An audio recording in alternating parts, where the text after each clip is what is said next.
Okay, this is by no means a personal attack. Tina! Bring me the axe! You ever notice how every art guru says, your art deserves to earn more than likes, but once you see the full picture, everything gets easier. they are here to empower you? The problem isn't that there aren't enough high-end art buyers. The problem is that you don't know how to attract them.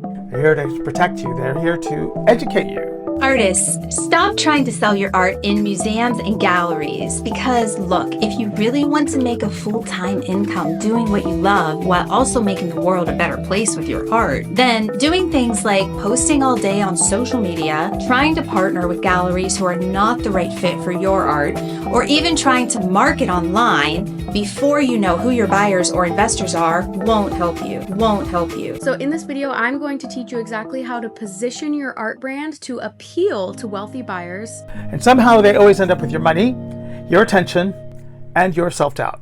Hey friends, I know you're feeling stuck right now. And I know money feels tight right now. And I know you're probably thinking, overthinking every little expense is sending you over the edge to that anxiety. But what if I told you that maybe that wasn't the real problem? What if I told you you're actually closer to your art career than you actually think you are? Because the truth is, as creative, there is no cap on how much you can make as an entrepreneur and how much you can earn. You don't need to budget harder. You don't need to sacrifice. You just need to shift how you think, your mentality. Wealth isn't about money. It's about a mindset. It's about an opportunity. It's about a belief system. I believe in you. I want to see you succeed. The truth may be, your art sucks. It's not at the finish that it should be, and maybe no one really gives a shit. I told you we should. What is he doing? Ah! Cut! About 4 months ago, I received a message on my channel from Pamela Torres 156, where she writes, "At Henry Hate Fine Art, I seriously want to give up making art, because no matter what I did or how hard I tried, I can't turn it into a career. Sometimes I wish I was one of those artists that virtually liked painting beaches or, a lake in a park. I wish I was one of those artists that liked painting in a park." I don't like being outdoors, Smithers. One thing, there are too many fat children. If you like this type of video and want to see more content like this, hit that notification for all updates, information, art drops, yada yada yada. You know the drill. Like, share, subscribe. If you've ever thought to yourself, no one will ever spend thousands of dollars on art, or there just aren't enough people in the world that can afford $1,000 art, stick around because I am about to prove you wrong. So in this video, I'm going to walk you through the only 3 problems your business will ever have, how to identify which one you are stuck on. As soon as I get a piece done that looks really good and sellable, start selling online. Nobody asks for a portfolio. It doesn't even matter. All that matters is that you make the customer feel something. Now, of course, everyone's personal definition of high-ticket art is different, but as a full-time artist, I have sold over $260,000 worth of my artwork. Done. Done.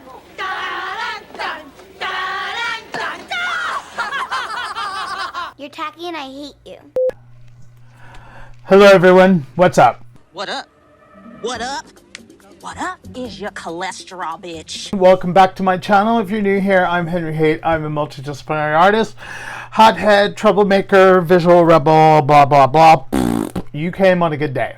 Anyways, thank you for coming. Today's video is on the topic of art gurus and my thoughts on my findings due to a comment I've received from a viewer on my channel. And the woman Pamela Torres 156 writes, "At Henry Hate Fine Art, I seriously want to give up making art because no matter what I did or how hard I tried, I can't turn it into a career. I posted on Facebook and Instagram, had several pieces published online print magazines, and I've even had a solo exhibition professionally done on the Summer House Gallery for 2 months. Yet no sales were made, not one. Now that it's the new year, I'm exhausted. I'm hesitant to make any more art because it feels like a pointless waste of energy. And in this economy, I feel like I'm better off just going to my 9-to-5 job and making money rather than making art. What other option do I have?" Well, you do have options. I think that a lot of artists need to ask themselves, what is the point of them making their art first? Is it passion or is it for an end result? because both can have a positive effect and both have cons to that. You know, in 2018, there was an article written by Ellie Hill on Artsy about the median of what an artist makes, and it was by the Creative Independent that surveyed 1,211 artists, and that was hobbyists, professionals, blue chip artists, everyone in the spectrum within the art market. Now, the art market is a $68 billion business, and there is a lot of money to be made in that in the market. I've made a lot of money through that. I've achieved some great success and great failures. But the thing that I find interesting is that what the art gurus don't do, I have to fucking stop air ticking. Jesus, what is that?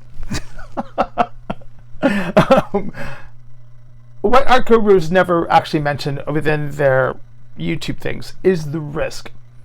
This is a tour of all the paintings that I can't sell. I feel like every artist is kind of struggling right now to sell their work. The market has kind of dried up a little bit. And over the last 4 years, I've grown quite a mighty private collection. I was dumped by my...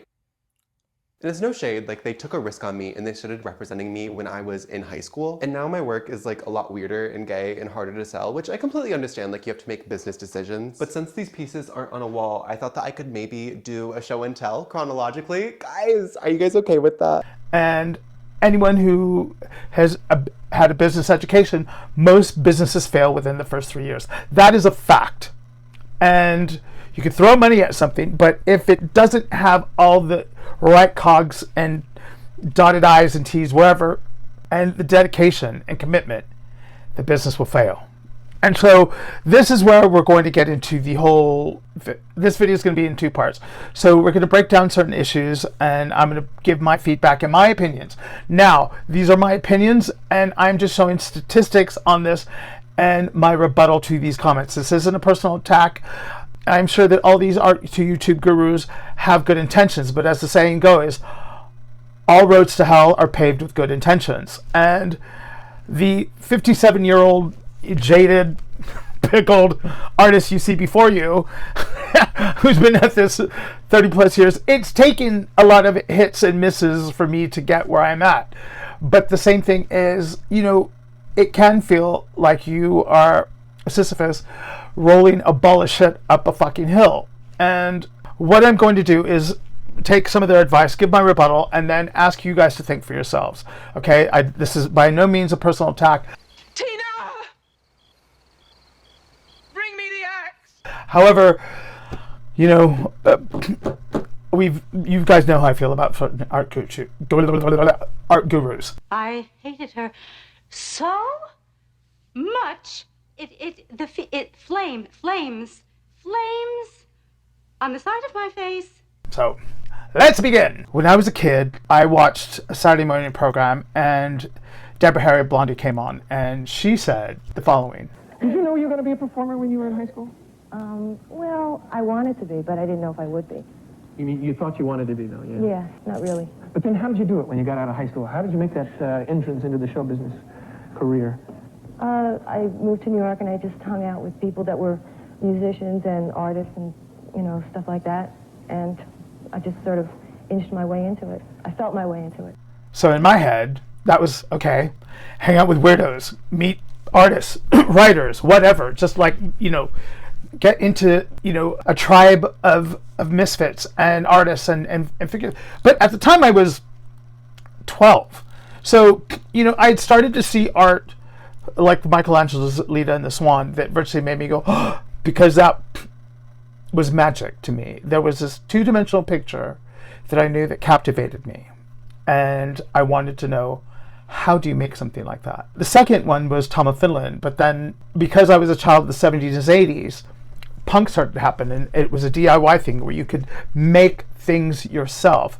You didn't need, permission to do that. You were rebelling against the establishment, the status quo, and that's what made it even more fun. That, fanzines, punk art, Jamie Reed, my print is over there, this is part of my wall of art, people. Yeah, so these things were limitless. There was no internet. There was no nothing. So, there was this wave. But now with the internet, it has taken the establishment away from certain gatekeepers. But I'm a firm believer that, it's better to bitch inside the circle than outside and then blame everything. But you have to be smart and you have to be tactical, and not every advice is the right for one particular person. And that's the hard part. Okay, we need to have an intervention because right now you have like this amazing portfolio of killer creative work, but you're not making any money because you feel an extreme resistance to sales. And why is that? Like, genuinely, are you worried that you're going to become a sleazy used car salesman? Are you worried that you're going to, ruin your creative integrity? The best gift that you can give yourself is financial stability. This is how you make the best creative work possible. Like, this is how you become the best version of yourself.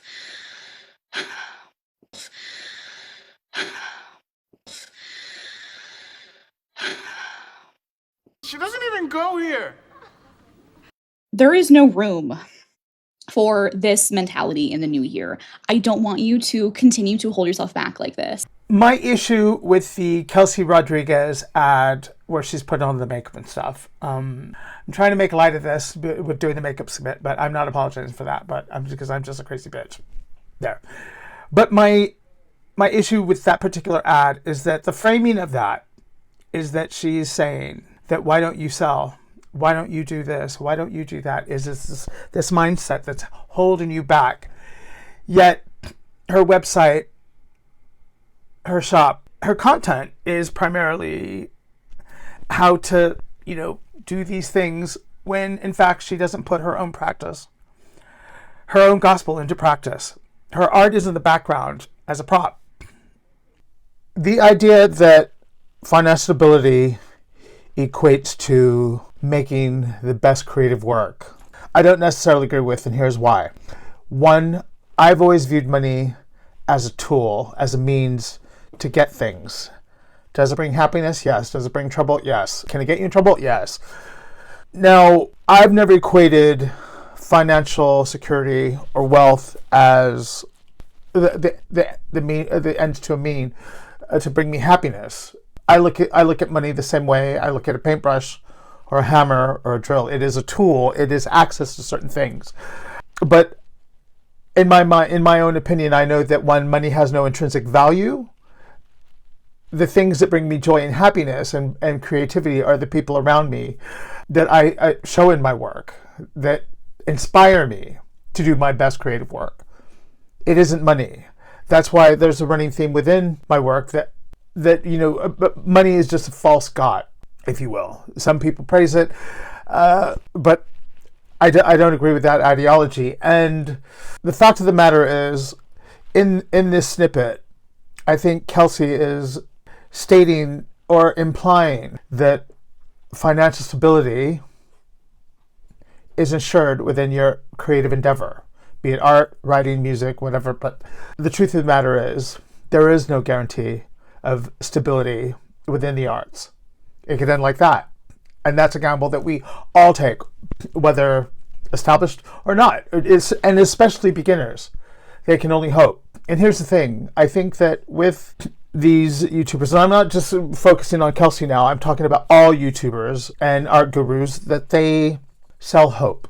And this, I've been that person so desperate that my first gallery was with a woman who was the director, who graduated from Pratt University. And within 6 months, I knew that this was not a right fit for me. I was just like, because I just thought, I'm just a tattoo artist. But the reality is, I spent a shitload of money on prints, about $4,000 on prints. And she sold none of them. And I think she liked having this stable of artists, and there was no cohesion. No, I couldn't put rhyme or reason with how my work accompanied the others.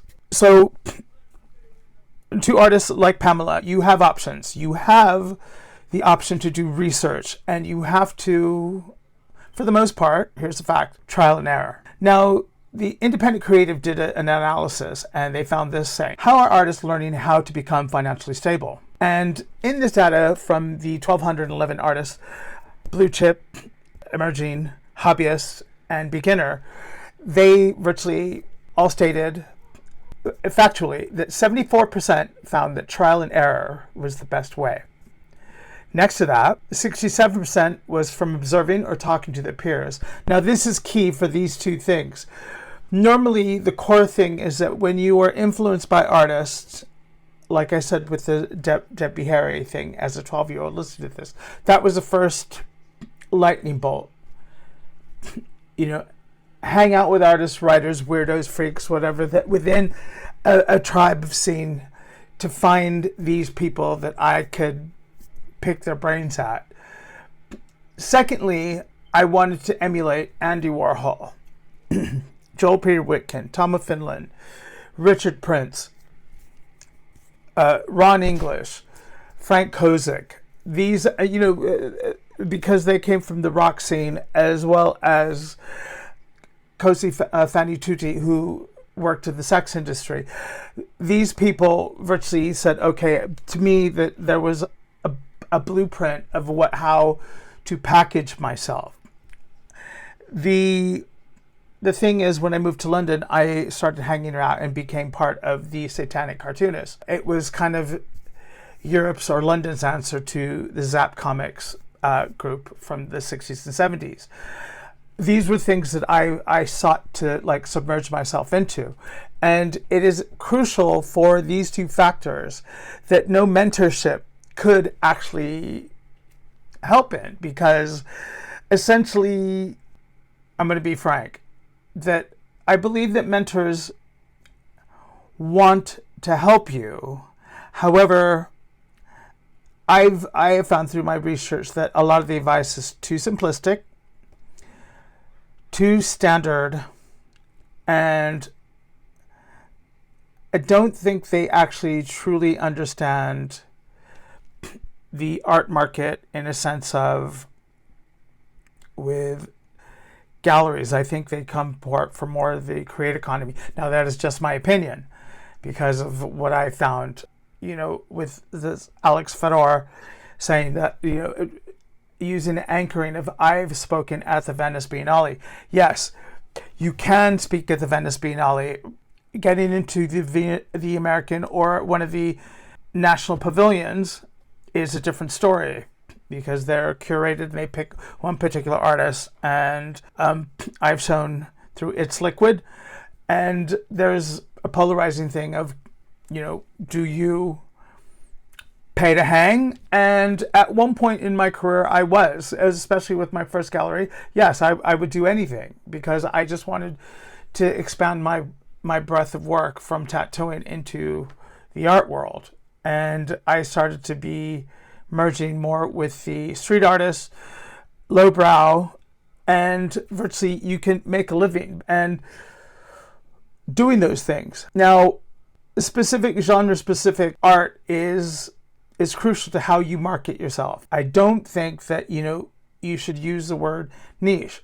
Genre-specific or even, stylistically, you will find these hubs. There are markets for these things. And, there's contemporary art and galleries that show both lowbrow, contemporary, and highbrow.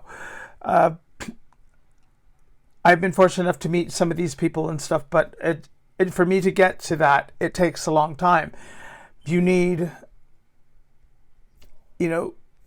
anchoring from an institution like a gallery, an art advisor, a brand, not a brand sponsorship, but a brand collaboration that uses your work to merge with your art, to tell your audience this is, viable.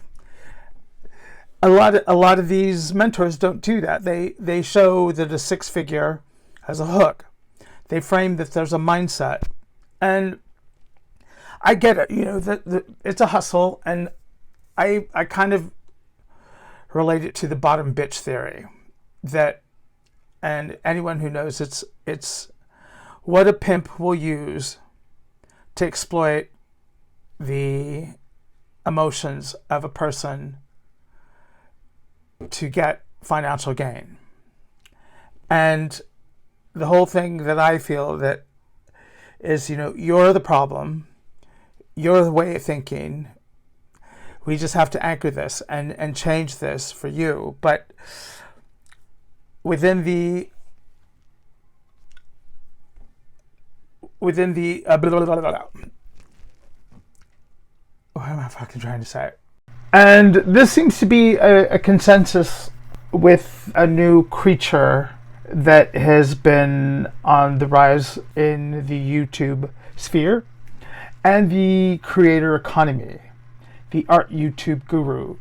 Now, I know a lot of people who follow my channel know that I'm not really a huge fan of these people because Flames on the side of my face. They tend to want to fast track things and make it appear easy. And I believe that there's a difference between the art market, the YouTube sphere, the creator economy are completely different lanes. And yet, what I've noticed, especially when I saw this, I did a little research, and I started to virtually dive deep, and I will be honest, it was like fucking pulling teeth. What? My co-host for what? Yes, I know, yes. This is the Yeti Spaghetti. Say hello. Yeah. Anywho, where was I? Diving deep into this, I've been quite critical, and this isn't to punch down, but the thing that I've been asking is that why do certain people on YouTube get a free pass when they give advice, but yet they don't practice what they preach? They get a pass because of their likability, their relatability, and yet when they're talking about business, it's all positivity, or as I like to call it, rose toxic positivity. This breadcrumbing in the sense of affirmations and stuff that, you know, the reality is, the art market for everyone is, the floor is moving, and everyone has to be on their best senses to figure out how to counter this. At the same time, we are living in a day and age where we see things and we're told to look the other way and believe something completely different. And what I've noticed in this video, again, this isn't punching down, this is purely a critique and my own opinion, allegedly, that I want to know, for all these well-intentions and all, why don't these people who tell creatives... Excuse me, do not air quote at me. I will air quote when I need to air quote to stress a point. to put their work front and center, but yet as a guru or a self-help guru or art YouTube guru, why don't they put their own practice, their own preaching gospel into their own practice? Why is their own art backdropped or in the back? And I know, my art back there, not the Warhol, the Teresa, the Faith in the background, but I mean, we're in my gracious city room. Their online presence, everything is affirmations and stuff, and the art isn't present. They don't promote their own work, and they're expecting you to pay them to teach you how to promote your work. So I wanted to know why. Is it fear? Is it burnout? What is it? And I guess the crux of this video is to make you ask those questions yourselves. And most of all, in what lane within the art field do you feel most comfortable driving in to make a path for yourself? Because no one, even with the help of an art guru, is going to sell your art better than you. That's the truth. That's fact. Now, this is going to be a little controversial. I want to talk about the bottom bitch paradox in the art guru community. Whoa. Now, you're not just going to come up in here and take Pepper Jack's best hoe. Now, I don't want to offend anybody, but I'm sure I'm going to. So, trigger warning. Run for your lives. Alert the church elders. Anyways, you ever notice how every art guru says they are here to empower you? They're here to protect you. They're here to educate you. And somehow they always end up with your money, your attention, and your self-doubt. Funny how that works. It's almost like the art world accidentally reinvented itself into the bottom bitch business model. Just saying. Sorry, not sorry. Now, if you don't know the term, it comes from pip culture, okay? You know, the streets aren't for everybody. That's why they make sidewalks. Bitch, you speak when spoken to now. But the one who believes the dream, the one who brings in others, she thinks she's being mentored. She thinks she's being protected. But really, she's being positioned. She's being exploited to sell the system that exploits her and others. And baby, that's the art guru. There is no room for this mentality in the new year. I don't want you to continue to hold yourself back like this. So it may feel like everybody is saying, like everybody is saying it on like my artwork, but in reality it's like 2%. So you'll have, let's say, 7 people say, "Oh, this is crap," and then we completely forget about the other 72 people that saying they love it. It started with my I care. I do care. I want to see people succeed. Yes, but I want to be factual and truthful, even if it hurts. Here's the framing and structure. Step 1, find someone insecure, beginners. Step 2, tell them their talent isn't the problem. It's a mindset. The mindset is, that's the problem. Or as some of them say, you're doing it, what they're doing wrong, and this and that. Step 3, promise proximity to success. The emotional carrot. Your art career is just within reach. Step 4, tell them there's a ladder. Not the climb, not the craft. Sell them the ladder. And here's a kicker. The guru doesn't even need to be a successful artist. Our artists have achieved some of the most craziest results in the entire art space.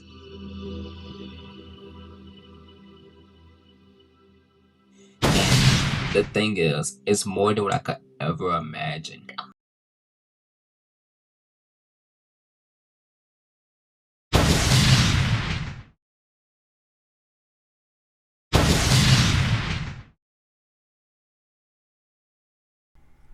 They don't practice what they preach. They're not on Instagram for, they can ghost it forever, but yet they can fish for you on Instagram. Just saying. They just need successful students whose card clears. Because students become testimonials. Testimonials become marketing strategy. Marketing becomes authority. Congratulations. You are now not an artist anymore. You are a funnel with feelings. And a soundbite on their website. Ding! They say, I'm here to help you. I'm here to rise you. I'm here to empower you. I'm here to make you follow trends. These are what art buyers want. Not what you want. Not what you have to say. What they want. But I thought art is supposed to be an expressatory thing to where it comes out of you. Just saying. It's the same way that a pyramid scheme helps you rise, by standing on your shoulders. Or in this case, I don't want to be sued or anything, but multi-level marketing. Bring them bitches in to sell those Lululemon leggings for chubby women and stretch pants that you can see through. Oh, no. But meanwhile, the daily reality speaks volumes. Actual art world data. There is provenance and art markets that virtually document sales, what people are spending during economic downturns. Art is fluctuated by the economy and the impacts that it has from outside sources, housing costs, medical costs, insurance, gas, heating, power. All these things factor into the art market. But those 6-figure people are out there willing to invest on you. And some of them might be on wherever. Again, there's nothing wrong with selling Etsy and stuff, but if you got a fucking hustle, you know how to sell your shit. You could sell the devil an ice butt plug, and if you've got the gift of the gab, that's half the game. Just so you will know, and your children will someday know, is the night the lights went out in Georgia. Again, Statistics say nearly 60% of artists make less than under 30K a year. So if art careers had the magic formula, we'd see thousands thriving from graduate schools, art schools, mentorships, but we don't. We see Better Business Bureau complaints lodged against certain people. I'm not making these things up, but I'm just stating that virtually the statistics for the art market, even from a beginner to a blue chip artist, is institutionally structured in a particular way. It is a crapshoot, and we're all trying to buy the lottery ticket to virtually keep our work going. However, I truly feel that gurus sell you hope. That's it. That's all they're selling. Art has no intrinsic value. If a buyer says, yes, I believe this art print is worth 500, that's what they believe. You know, there's no shame in having an entry level market point. I've sold cheap prints for 40 quid, but that when they're gone. And I don't know where they end up, but you know, but I still have a price margin tier for my work. That does include my merchandise or t-shirts. But the whole thing is that creator economy is primarily positioned on hope. Your hope. And I don't want to be controversial, or allegedly they need you more than you need them. Now, the six-figure or luxury bracket, is it achievable? Yes, it is. However, at that level, if you're doing art fairs, you are continually on the hustle with this. Inkwell, I will say a fantasy artist, pop surrealist, sci-fi artist, very talented, very skilled, turns over roughly gross about $260 a year, and he did a video on what it would cost. And roughly, I believe his main bulk of income was doing conventions internationally, statewide, and virtually the cost to virtually do these shows, if he were to remove just the convention side, would leave him around $65,000 in his other streams of income. Now, if you take away the taxes, studio supplies, you know, shipping and handling on the domestic side of it, take away the conventions, the number starts to dwindle. Now, this is the thing that I think they leave these things out. And on the internet, there's this whole thing of, I'm a professional artist, but there's this veneer and sheen of it. And the nuts and bolts of career artists isn't as glamorous. And here's the reality. Actual art has no real intrinsic value. Money has no real intrinsic value other than the paper that it's printed says, this is $100. It's $100. If you have gallery support, that helps, because it's kind of like an atelier brand to say, okay, we think this person's art is worth this amount.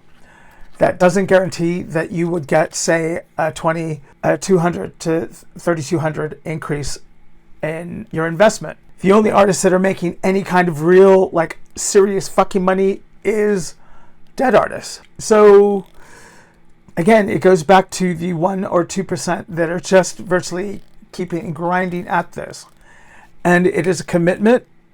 It is not always glamorous, you know, and it's a very fucking hard job, because you need to show quality work. You need to be disciplined. You need to have time management. And most people in the Creative Independent survey didn't actually treat their art career like an actual job, but more did it in time constraint of maybe, 20 to 10 hours a month, which, it could, yes, it could be a good side hustle for you.